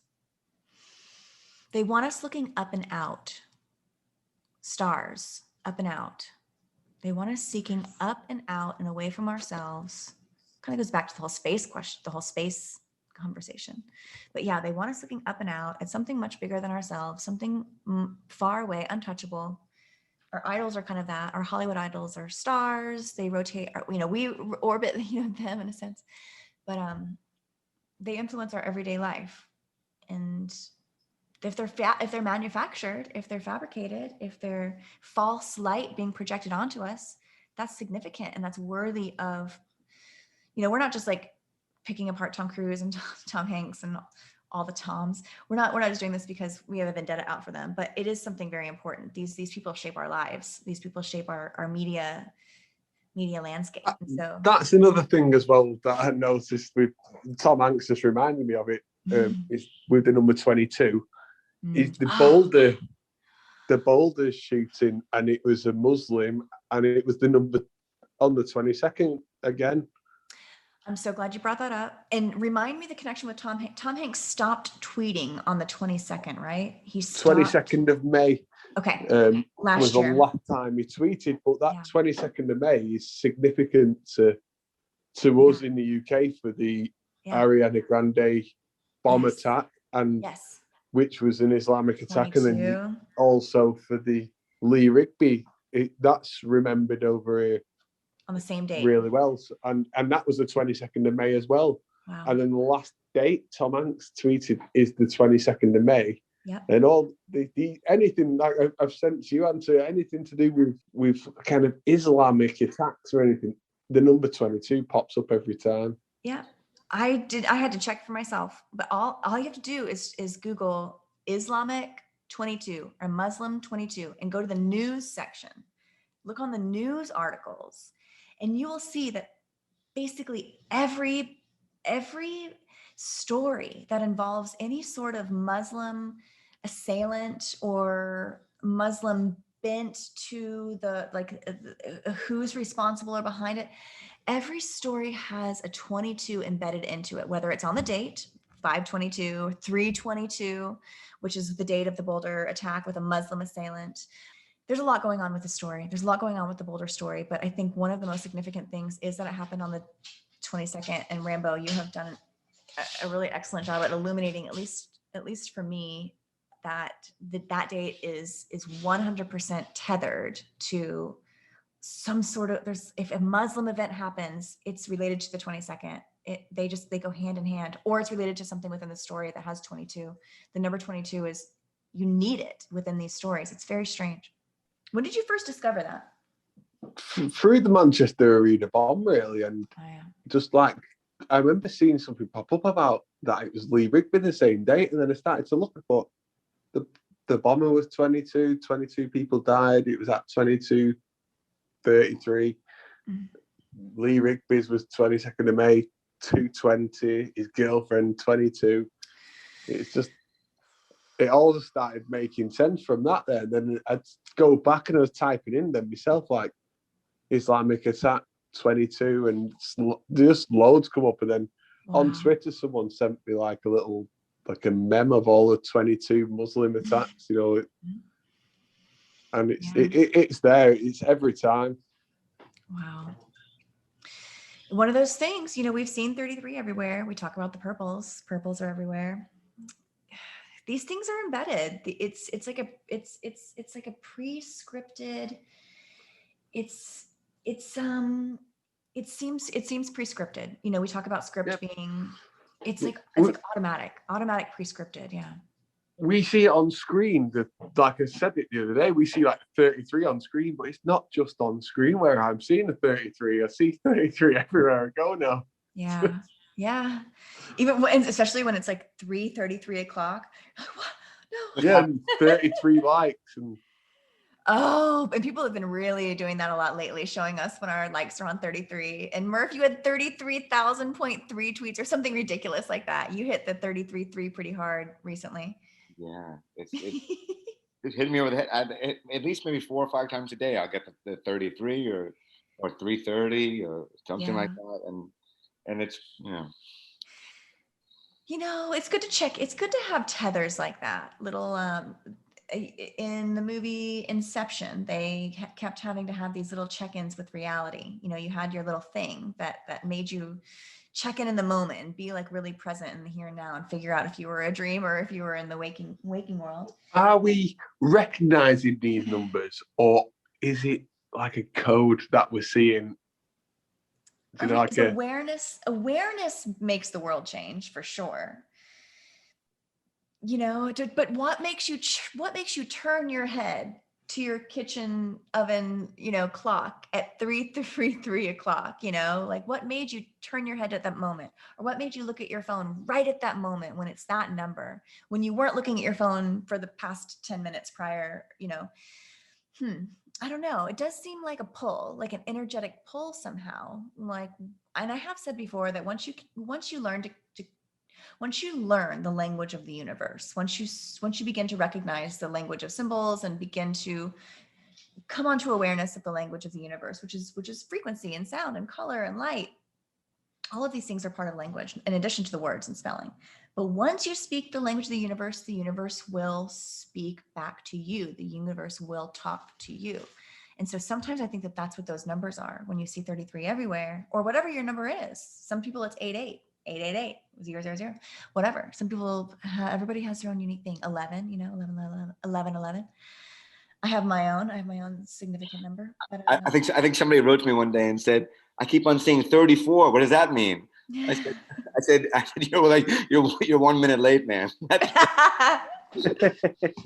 Yeah, 1 minute late to the party. That's funny. That's a good answer. That's funny. I wouldn't have had an answer that good. I would have been like, well, human vibration says we're on our own journey and the journey goes within. That's good. That's why you're Murph. That's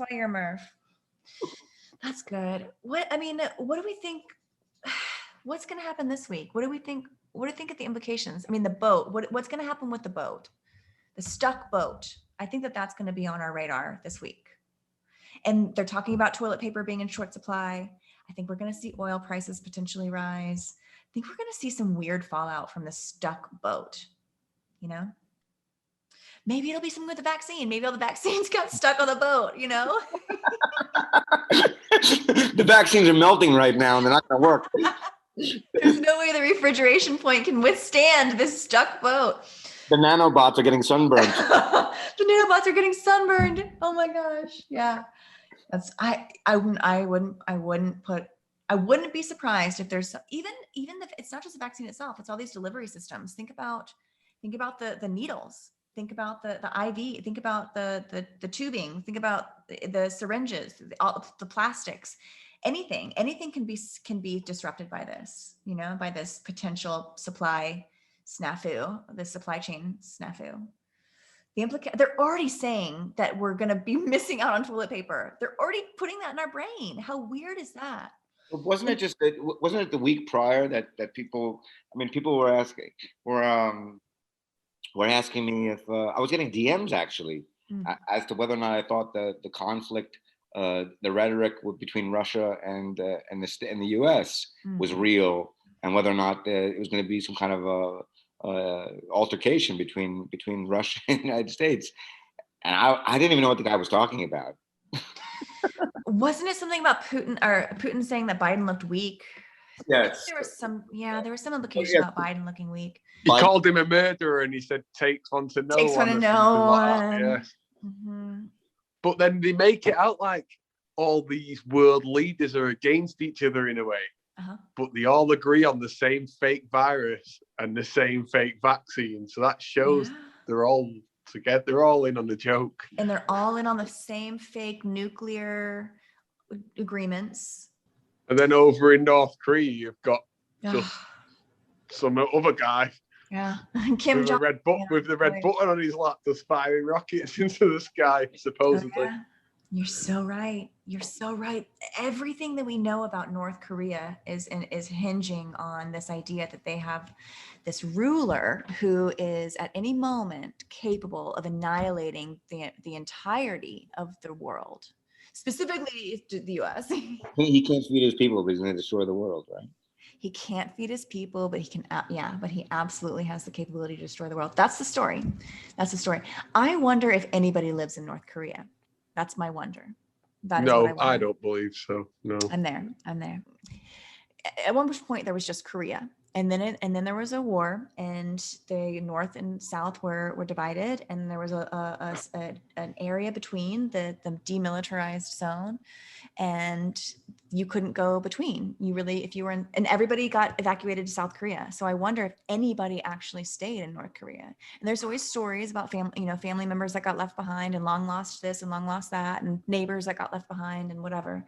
There's lots of stories about people left behind, but I do wonder if those are just stories that you hear about the next town over or whatever, and like so-and-so was left behind, but we're all safe and thankful, we made it, blah, blah, blah. And they kind of give him those characteristics of like the haircut and his small, and it's just memorable things like the Hitler tash, and it's just something to remember that character by, Yeah, I think haircut is such an important part of the story. All our idols have very memorable hair. All these leaders have it. I mean, Trump had crazy memorable hair. Your Boris Johnson over there. Yeah. And Trump has the orange face. That is obviously makeup, but he'll be remembered as like the orange man or whatever, He looked like a Cheeto. He looked like a Cheeto. But they call him orange, I feel, because orange is the only colour that's 33 in numerology for Trump, for instance. And that's why they call him orange face, orange man. It's literally the 33 man, Yep. Once you really learn to read all the symbols, you see how many symbols they layer into one thing, Gets to be overwhelming. Gets to be a little overwhelming sometimes. But that's it. That's what we're here for. Yeah, and like I said last time, like the diamonds, the diamond carpets, the diamond fencing, the diamond mirror, or something in the background. It's always diamond shaped, diamond 33. It's all kind of in like that, And diamonds are multifaceted. They'll project, you can shine light onto them, and they'll project a prism of other realities, they'll reflect multiple compilations of light. Yeah, something there. I'd say that Trump, they say that he's a Jesuit. Oh, back to that. Yeah. Him, Yeah. Fauci, and you know, but obviously that's probably not true. I've heard a lot of, yeah. I've heard a lot of, he's Masonic. What do you think about secret societies and stuff like that? Do you think they're real? Do you think we'd know about them if they was really secret? Well, I think you know what I think, just based on how you're asking.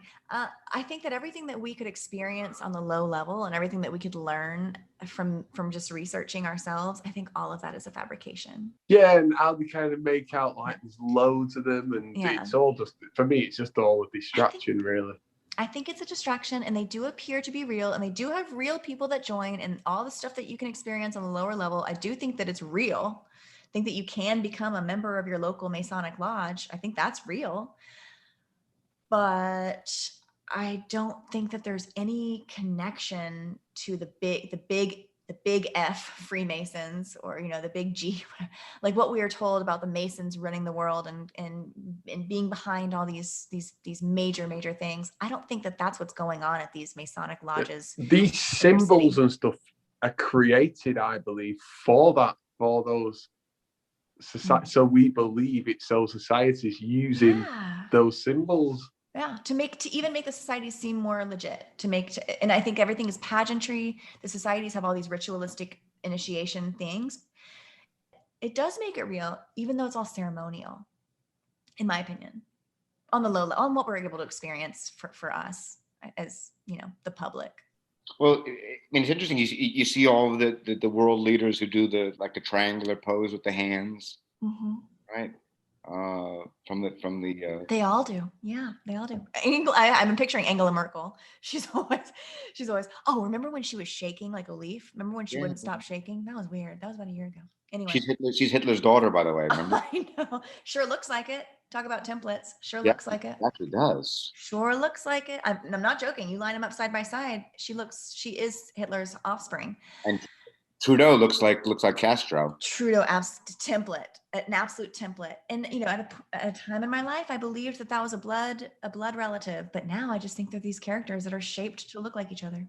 Something's very strange with him. Trudeau. In all the photographs, right? All the old photographs I've seen of him are just bathed in purples, like him and his brother. That weird purple. Okay, a video came out a while ago when Tartaria was really spreading like wildfire, probably in like early fall 2020, and the video came on. Remember when all those old recolorized, or probably colorized, not recolorized.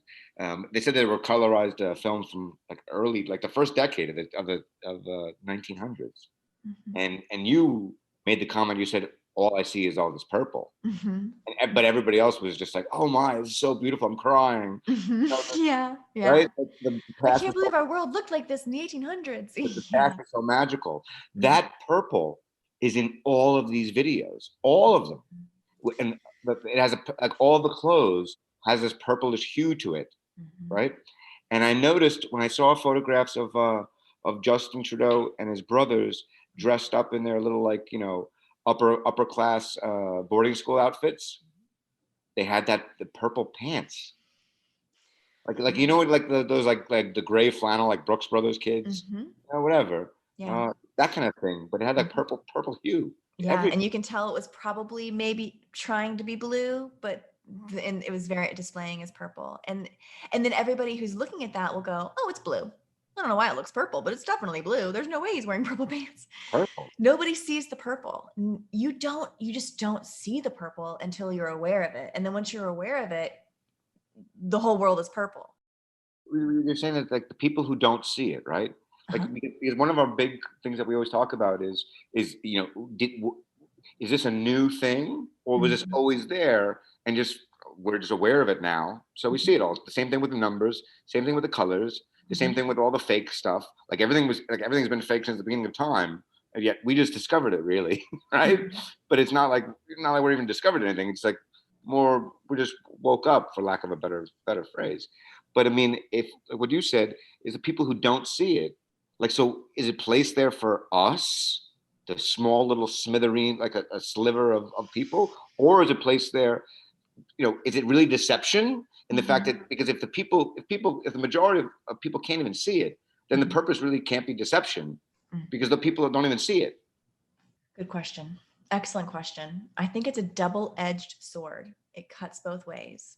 It's very effective at causing blindness in a way. So the oversaturation of purples and somehow blinds us to them.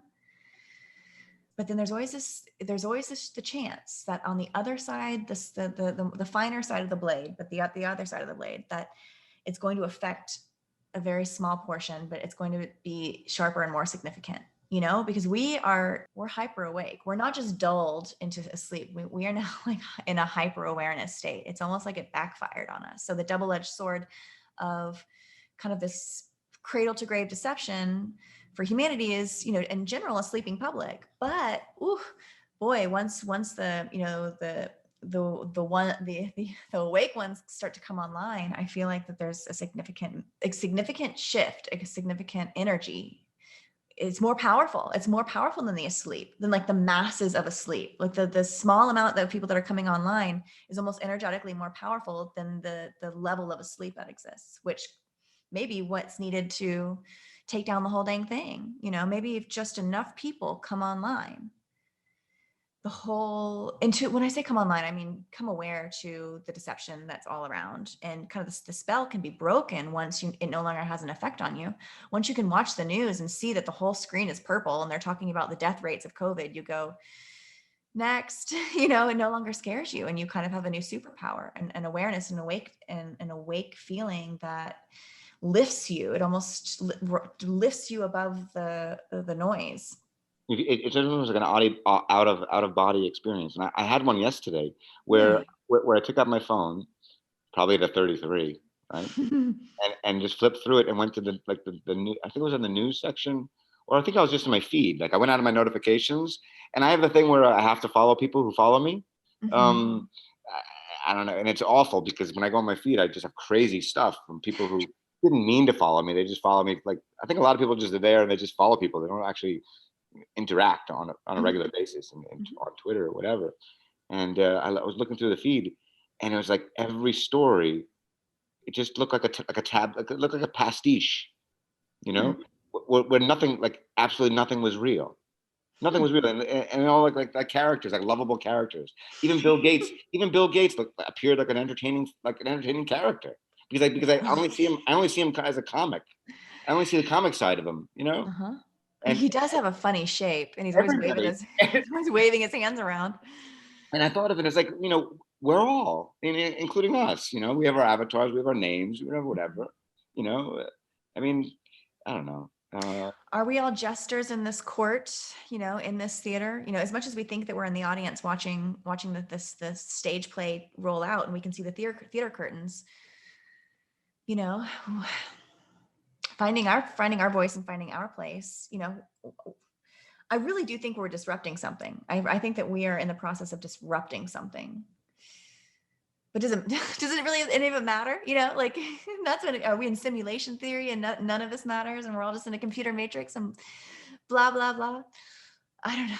I think there's something much more significant and much more human and meaningful and than happening than some sort of just zeros and ones, for sure. But what does it mean? Do you think somebody could have, like, okay, this is an interesting thing. Like the only, I mean, it's comforting, being around, being able to communicate with people who have the same kind of thoughts, the same theories and everything. But do you think that that it's possible for somebody to have these revelations, like in a vacuum? Like, in other words, if they didn't go to Twitter, right? And if, like, somebody, like I'm talking about somebody who's never been doesn't know that truth or Twitter exists, doesn't know that conspiracy conspiracy Twitter.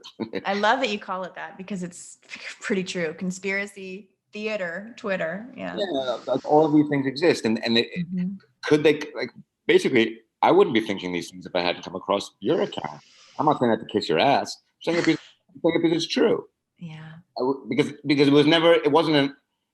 I had no framework in which to even process something like that. It had to be introduced to me. You know what I mean? Yeah. Well, I got my information from a star. I'm not joking. From January 1 to January 8th, I was looking out my window every night at a star that was twinkling. I was doing this meditation thing like upstairs, and I was looking at a star out my window. It just happened to coincide with where I was laying on the floor and looking up out my window for an hour every night. And then on the 8th, on January 8th, I had this incredible download about my first thread, really, John Benet Ramsey. And I was concurrently very fascinated with that case. It didn't come out of nowhere. It was as if things that I had been lifelong searching around and searching for, and all the rabbit holes I had tried to go down, it was as if in that moment, after meditating on this star for 8 days, is this something clicked inside, or I feel like I received a data packet almost in an instant. This whole string, this whole thread literally became very easy for me to verbalize and to share, and it all became crystal clear in my brain. And when I figured out about my, that happened a vacuum for me. I got an out of. It wasn't from me. I didn't figure it out. I got it from a star. I know that sounds wildly crazy, and I did do a lot of research on the case, and I was very informed on it, and I do have an extraordinarily curious mind and kind of a dog. I don't give up on things, but I think something gave me that. I think I got a download, and then I shared it, and then that allowed me once I kind of had that lens with John Benet, I saw everything different. I was able to decouple myself from Epstein, because I had really thought that Epstein was a horrible guy, and everything on Epstein Island was happening, and that whole thing. I mean, I really believed that. And so that now that I had a new lens, I was able to look at everything through this new lens. And I saw very quickly that Epstein fell apart, the whole facade of Epstein. I was like, oh, this is another character. This is another character. And then I got familiar with all of the language around it, the legal, how this even goes down, the whole legal framework of creating an identity. You know, we've touched on this, and it's doable. It's done. It happens all the time. And I think that this is how our people that fascinate us are how they linger, and how they're created, and how they skyrocket, and how they come out of nowhere, and then they exit with these lushy stories, and they die these horrible deaths, or they disappear, or whatever. It's all controlled. It's all designed, and they're not true people. They're characters, in my opinion. I mean, it's great that I can't imagine if I found something like that on my own and maybe didn't have any place to go with it. I mean, you're lucky. I didn't. Nobody in my life would listen. I had to start Twitter. I told people nobody in my life would listen when I started getting these ideas, when I started like having these inklings of things, you know, like I remember, well, I guess that was after I wrote it, and then I was trying to share. Oh, after I wrote the thread, I even contacted a local journalist in my city for my local big paper, the big paper that's in my city. And I went to a coffee shop down the street, felt like we were having a clandestine meeting, told him about John Benet not being real. And he even had a connection to the Denver Post, which made me think that he would really be into this story, because Denver Post, they were one of the first reporters. Anyway, long story short, he looked at me like I had 4 eyeballs. You know, he told me that it was absolutely unreportable. He said that this isn't a story. He said, this is not a news story. This is nothing. And, you know, you could be sued, It would take me 2 years just to even prove the pageants don't exist. And I said, just look them up. The pageants don't exist. Anyway, long story short, you know, Twitter was very helpful, because I began to learn that just because you have a few locked doors, a few gatekeepers, we talked about, you know, there's gatekeepers in our world. Just because there's a few gatekeepers doesn't mean that you have to stop. You have to stop. Yeah. I think what it illustrates is kind of what I'm coming to the conclusion. Probably, you know, for a week or so, that's my conclusion. That truth can only be told in art, through art. Like what you said, that the journalist will come back and say, I can't run a story like that. A story like this, like a lot of these stories, it's not palatable for a headline in the news. It's meant for like a novel, and to be told as fiction. Understand? In order to get a truth like this out, it has to be told. You need to invent another John Benet, right? And tell a story about a fake murder in order to tell the story about what really did happen. Murph, you're writing my first book for me. I love that. No, you're getting that's exactly what I need to do. Because if you went to people and just straight up, just like any of these things, we go to people and we tell them, people who are older, people who aren't exposed to these kind of ideas, and they won't let it into the consciousness. But if you slip them a Mickey with a Trojan horse. Mm-hmm. You're right. The art, the inventiveness, the creativity, the artistic element makes everything more palatable. And maybe that's why our news is all art. It's art. We're all taking in theater is art. It's all a form. Yeah, maybe that. You're right. Maybe the truth is just too hot to handle, or it would hurt us somehow. They believe, it would fracture our brains to actually handle the truth in our heads. So instead, they just fill our minds with nonsense, and then put it, and then we're none the wiser. But it's entertaining, it's all very entertaining, but it all is brainwashing too. Every form of entertainment is brainwashing. Sports, all of them. I don't want to, Rambo, you've been quiet. What's going on what are you thinking?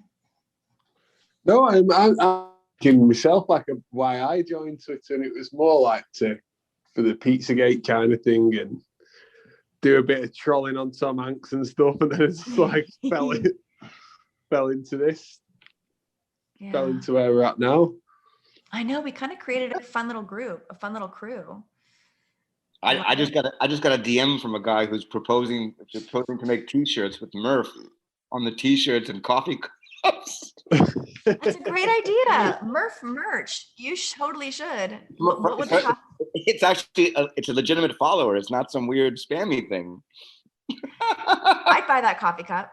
I would definitely buy that coffee cup. Definitely. What would it say? Would it have one of your phrases on it? No, it just has a profile photo of Paul Tudor Jones. Love in it. that shirt. Murph across the bottom. You got Murphed. Yeah.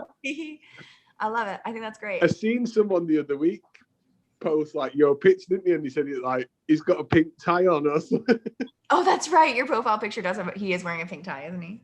Well, that's funny because I want to do a skit because some people actually think that that's me. Oh, for sure. I thought it was you when I'm looking at you, on Twitter. I know. I still think it's you.